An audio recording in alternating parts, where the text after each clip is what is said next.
This is Parris Island. It is here where male recruits who live east of the Mississippi River and all female recruits are transformed into Marines. Parris Island has a storied military history dating back to 1562, when a French expedition led by Jean Ribault was the first European group to attempt to colonize Parris Island.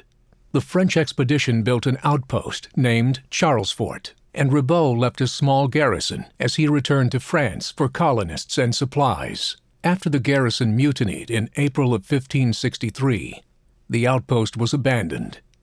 In 1566, the Spanish founded the settlement of Santa Elena on the island, which was the new capital of the Spanish colony of La Florida, shifting the Spanish colonization north from St. Augustine.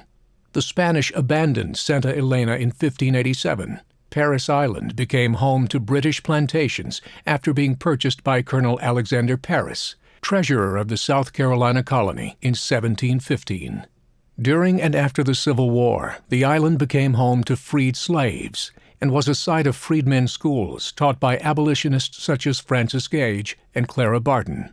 Union forces captured Port Royal Sound in 1861, and Parris Island became a coaling station for the Navy.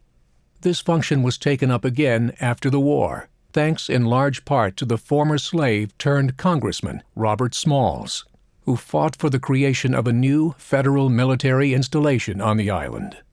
Marines were first stationed on Parris Island in 1891 in the form of a small security detachment headed by First Sergeant Richard Donovan. His unit was attached to the naval station, Port Royal, the forerunner of Parris Island. Donovan's unit was highly commended for preserving life and property during hurricanes and tidal waves that swept over the island in 1891 and 1893. Military buildings and homes constructed between 1891 and World War I formed the nucleus of the Parris Island Historic District. At the district center are the Commanding General's Home, a 19th-century wooden dry dock, and a turn-of-the-century gazebo, all of which are on the National Register of Historic Places. On November 1, 1915, Parris Island was officially designated a Marine Corps recruit depot, and training was continued from then on. The first Marines trained on Parris Island saw battle in the trenches of France during World War I. More than 46,000 Marines were trained for duty in World War I. During the fateful December of 1941, 5,272 recruits arrived on Parris Island, with 9,206 arriving the following month, making it necessary to add the 5th, 6th, 7th, and 8th Recruit Training Battalions.